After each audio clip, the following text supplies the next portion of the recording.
Graça e paz, Deus abençoe a todos.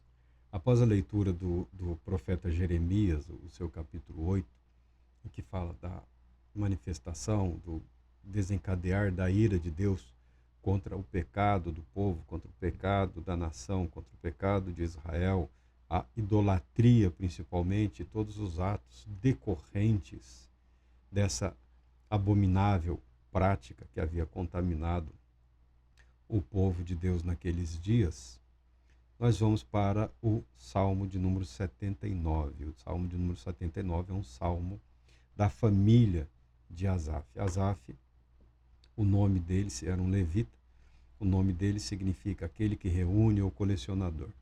Para nós, a palavra que melhor define seria o regente, né?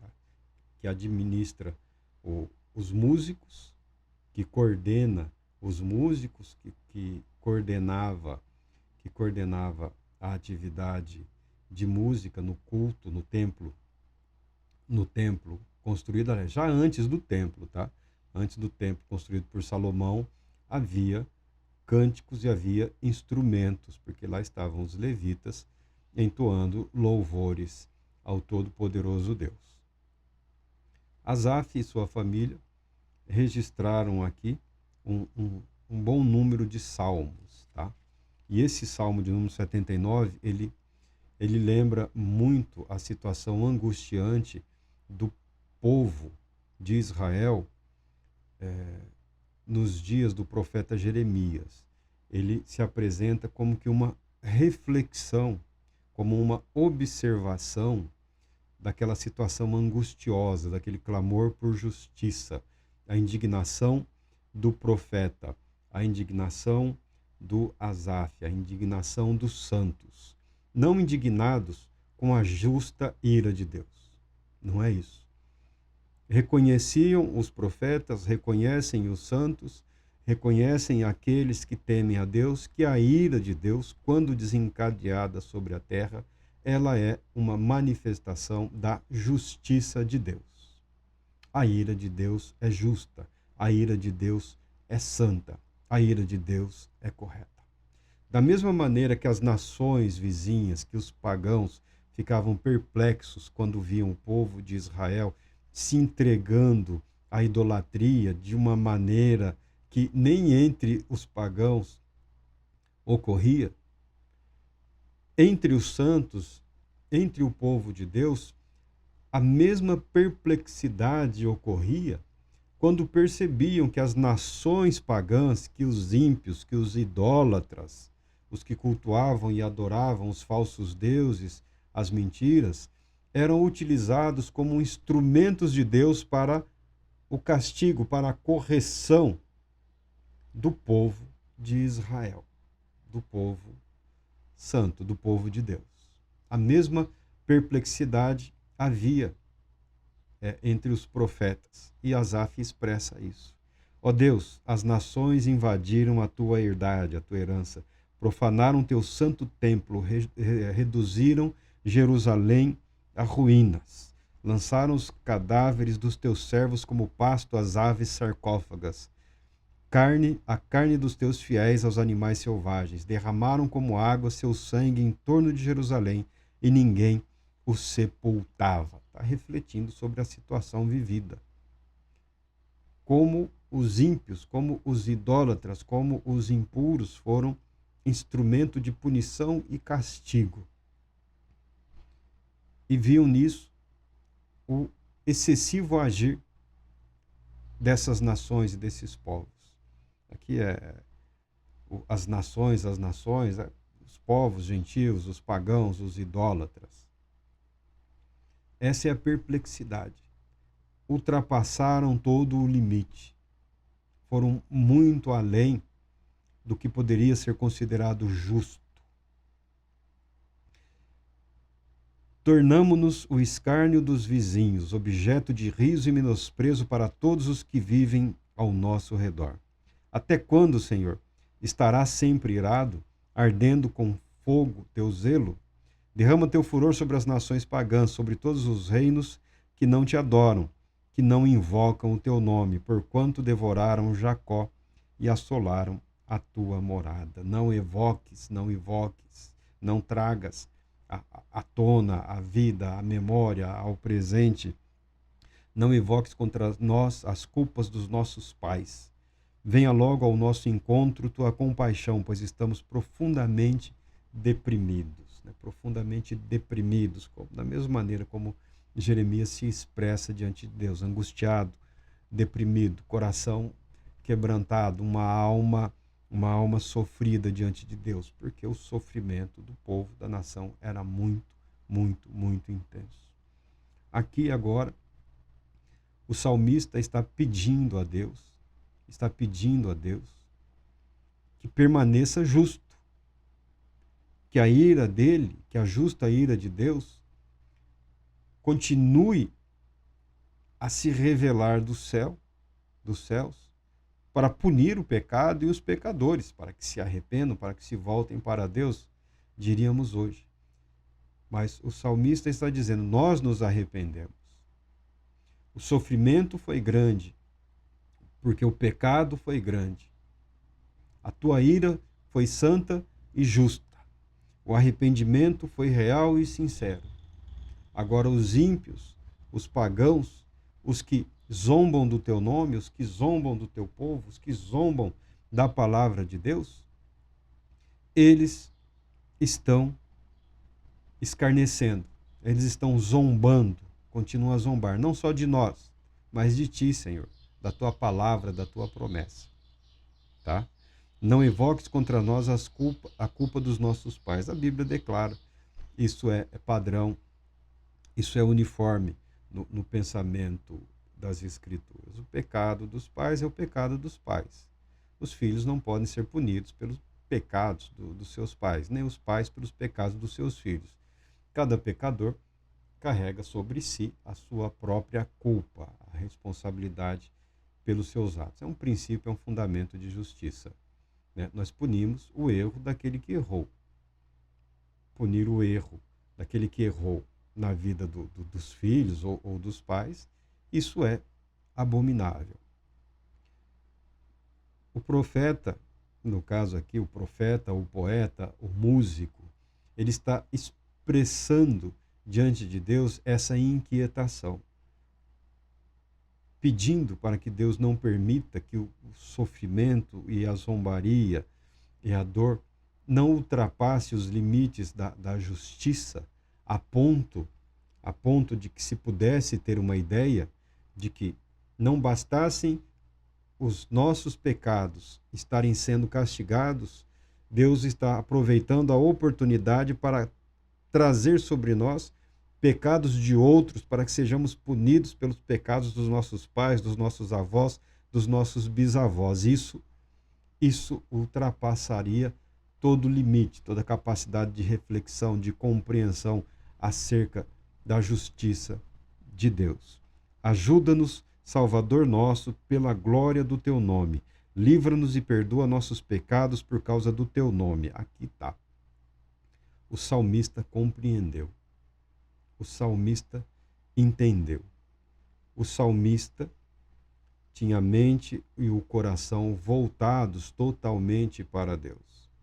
Uma vida de contínua reflexão, meditação, uma vida de constante instrução na palavra de Deus, uma vida voltada para o serviço correto e agradável a Deus, produzem e reproduzem nos seus atos, no seu viver, a compreensão correta e adequada da nossa confiança em Deus, da nossa segurança em Deus.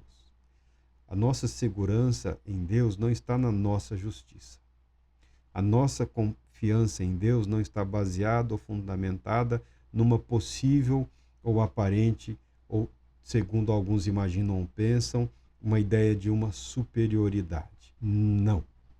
A nossa confiança em Deus está fundamentada na palavra de Deus, no nome de Deus, aquele que é justo, aquele que é santo, aquele que é fiel, aquele que escolheu, aquele que chamou, aquele que vocacionou, aquele que trabalhou, aquele que moldou a vida, o caráter, para que aquele ser, aquela pessoa, aquela família, aquela nação pudessem expressar o verdadeiro louvor a Deus. Ele é a base, ele é o fundamento das nossas orações.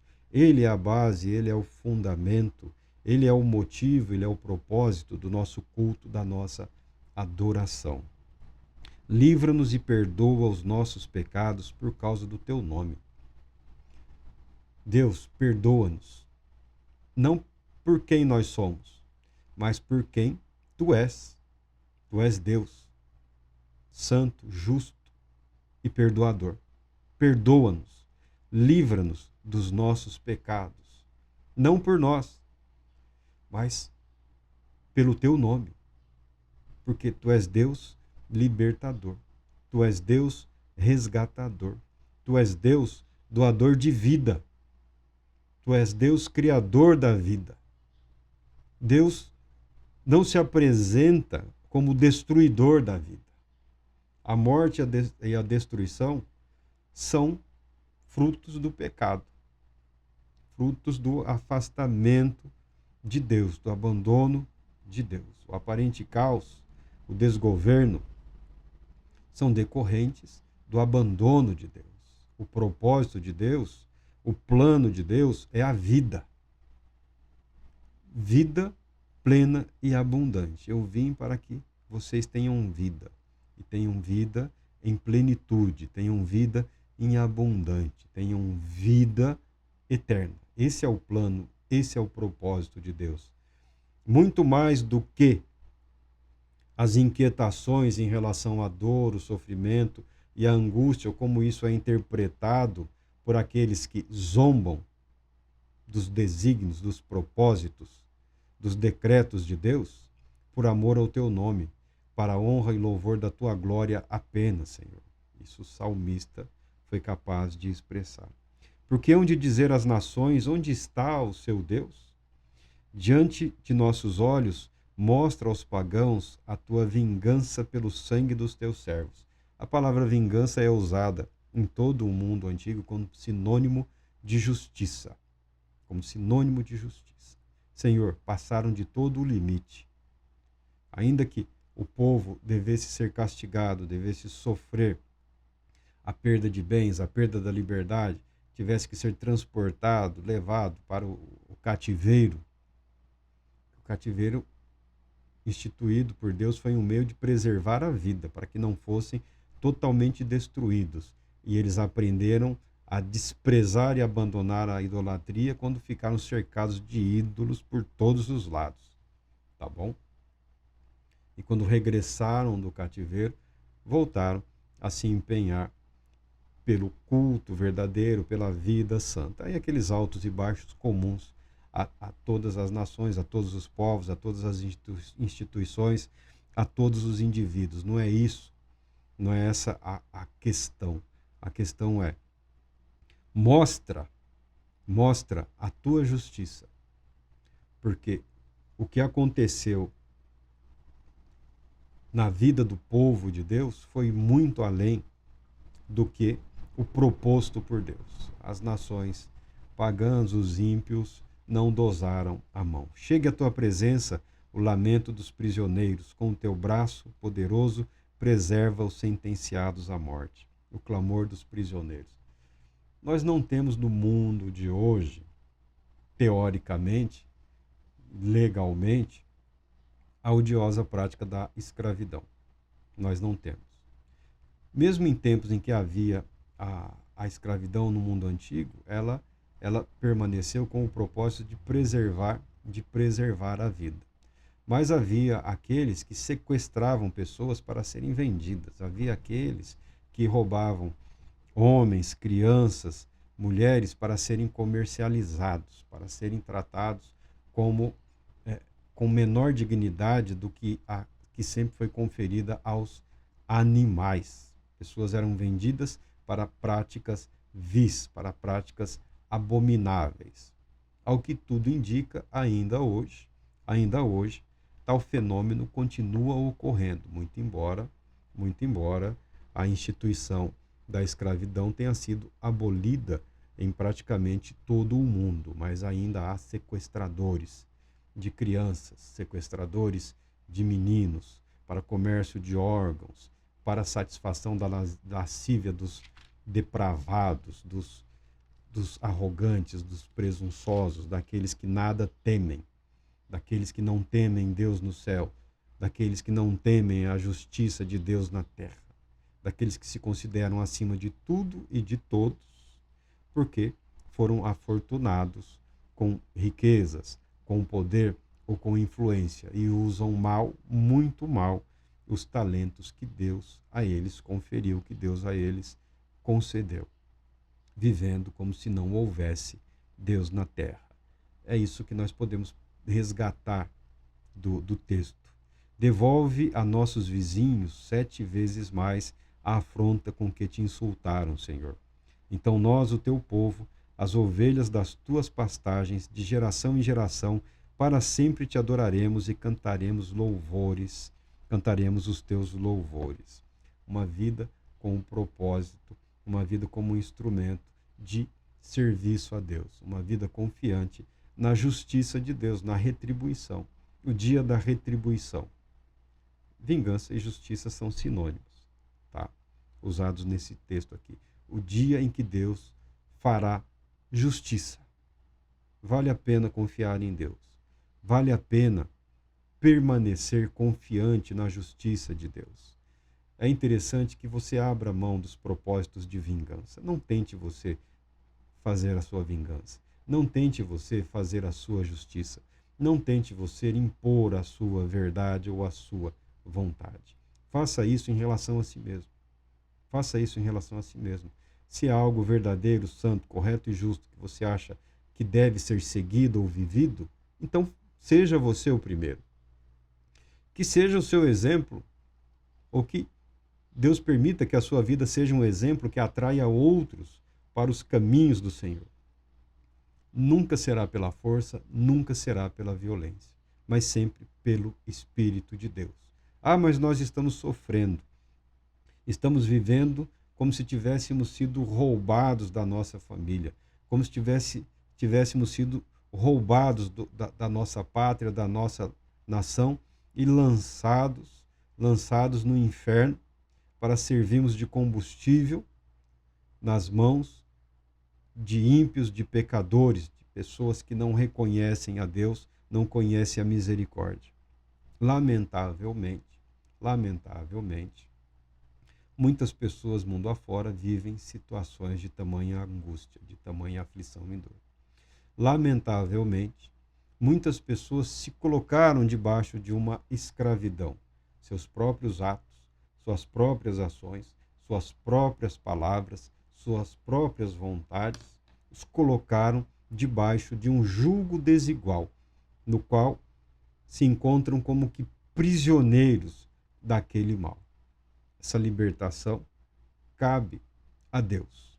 Os nossos louvores a Deus, as nossas súplicas ao Todo-Poderoso Deus, a nossa confiança na justa manifestação da vontade de Deus, na soberana e eterna bondade do Todo-Poderoso, revelando a sua justiça e libertando os que foram aprisionados, os que foram encarcerados, os que foram como que vendidos, comercializados, tratados como mercadoria, despidos da sua dignidade, sem que tivessem respeitadas a sua humanidade.